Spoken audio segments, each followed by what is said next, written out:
realisasi anak gunungannya pasti akan berat kalau tidak punya sekolah sendiri. Akhirnya saat itu meskipun belum jadi kita sudah digunakan saja. Saya sampaikan begitu, dan alhamdulillah meskipun saat itu belum jadi, tapi kita sempat saat itu hitung-hitungan gitu. Waktu itu kalau nggak salah Pak Iksan, kalau ini ditambah ini berapa ruang, berapa kelas, posisinya bagaimana. Jadi alhamdulillah kemudian berjalan dengan baik, dan karena itu saya sampaikan kepada para guru dan kepala sekolah dan para guru, Bapak Ibu sekalian,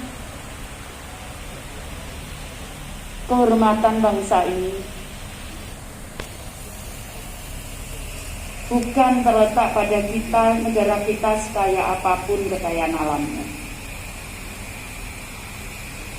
tapi negara dan bangsa ini akan dihormati oleh bangsa-bangsa lain di dunia kalau kita manusia yang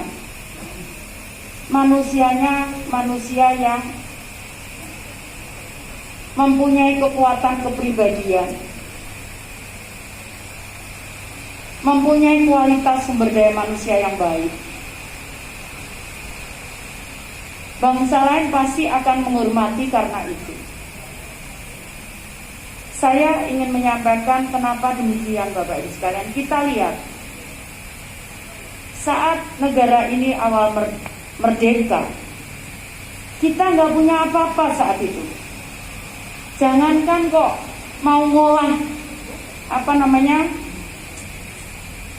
bahan bakar, kita nggak mampu saat itu.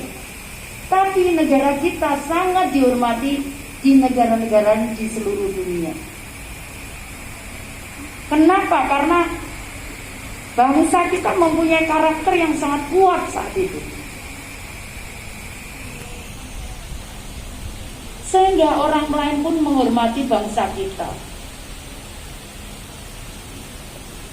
Saya ingat saat saya ke New Delhi, kantor kedutaan Indonesia itu gede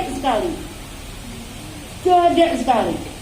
Saya ngomong, ini kantor kedutaan Indonesia, iya Bu, di tengah kota gede sekali. Terus saya tanya, kok bisa segede ini ya? Terus disampaikan, karena dulu persahabatan erat antara Indonesia dan India. Jadi bapak bangsa kita luar biasa. Coba, kalau enggak ada di Korea Selatan, kedutaan kita di Seoul itu juga gede, bahkan ada apartemennya, ada lapangan tenisnya. Kenapa? Karena itu adalah persahabatan saat itu. Jadi saya sampaikan, kemudian pada tahun kemarin 2019 saya dapat doktor dari salah satu universitas di Dongyang University di Busan, Korea. Saya bertanya-tanya saat itu, bagaimana kemudian Korea secepat itu dia bisa bersanding sejajar dengan negara yang dulu menjajahnya, yaitu Jepang. Saat saya tanya, ternyata kemudian waktu makan siang, kita bersama-sama makan siang, ternyata saya dijelaskan ini adalah profesor yang saat itu mereformasi, yang ditunjuk oleh Presiden Korea saat itu untuk mereformasi pendidikan di Korea Selatan. Apa yang terjadi Bapak sekalian? Dia cerita ke saya, usianya kurang lebih sekitar 90 tahun. Dia rektor di situ, tapi dia sudah berpindah menjadi rektor, pindah-pindah kurang lebih 5 universitas. Setelah jadi dia ketua pendidikan di Korea Selatan, ketua reformasi pendidikan di Korea Selatan saat itu. Nah, tapi apa yang dia kerjakan? Dia cerita ke saya, Kenapa dia bisa cepat Korea? Yang pertama adalah cinta tanah air. Saya sempat kaget. Dia sampaikan, kalau kamu bisa membuat anak-anak itu cinta tanah air, maka dia akan melakukan semuanya itu untuk tanah air tercinta. Dia bilang begitu. Mungkin ada beberapa guru kepala sekolah yang sempat saya kirim ke Korea, ke Busan. Betul ya? Bisa angkat tangan. Bapak Ibu diajarkan saat mau masuk sekolah hormat bendera, betul? Betul ya? Jadi itulah yang diajarkan oleh saat itu. Kenapa? Karena dia akan berjuang semampu dia. Karena ya mereka memang masih selama ini masih hubungan panas dengan Korea Utara.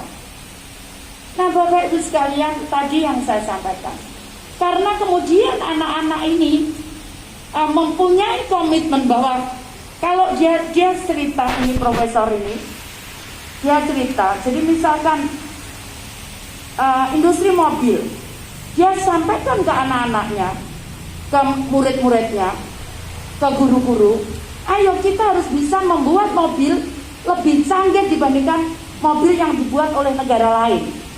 Mobil negara lain ini keunggulannya. Nah kita harus membuat mobil melebihi itu. Nah itu yang disampaikan oleh tadi profesor itu menyampaikan ke saya.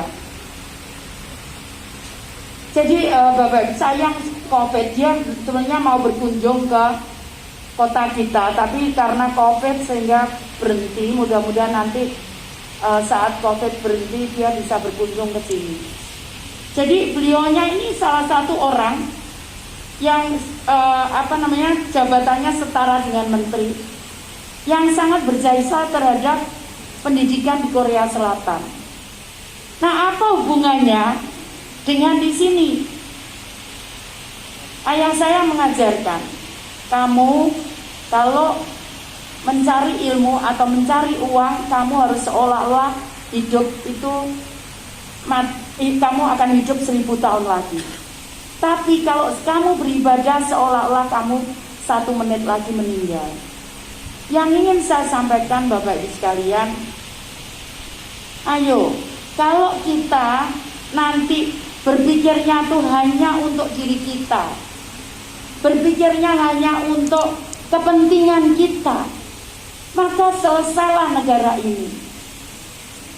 Kalau negara ini sampai terpecah belah karena kita merasa paling benar, karena kita merasa paling pinter, maka tidak ada lagi kita mau sekecil apa negara kita. Apa kita kuat? Contohnya misalkan Surabaya. Kemarin saya ditugaskan, terus terang ini Bapak Ibu sekalian, jadi besok Sabtu ngajar sekolah pendidikan partai tentang, coba Bu Risma ini suruh ngajar tentang kedaulatan pangan. Bingung toh? Selama ini Bu Risma ngomongnya jalan, saluran, terus apa lagi? Sekarang saya suruh ngomong kedaulatan pangan, coba. Kenapa? Karena memang Ibu menyampaikan saat itu, Ibu Megawati menyampaikan, Bu, ini bahaya kalau nanti negara-negara lain tidak mau mengekspor bahan makanannya, kita akan kurang. Terus rakyat kita mau makan apa? Kamu punya uang, tapi kalau nggak ada barang mau makan apa? Malaysia sekarang ini sudah menyampaikan akan tidak mengekspor bahan makanannya. Kalau diikuti Vietnam, kalau diikuti Thailand, mati kita. Karena makanan kita masih kita impor. Jadi Bapak Ibu sekalian, karena itu kenapa? Kalau kita tidak sungguh-sungguh dari para guru ini, saya berharap untuk mengajarkan kepada anak-anak kita bahwa kita bisa jadi bangsa yang kuat. Kita bisa, tapi kalau kita kemudian saling berantem ribut antar ini, kamu yang paling benar, agamamu salah, aku yang paling benar, ini punyaku, ini punya, selesai sudah negara ini.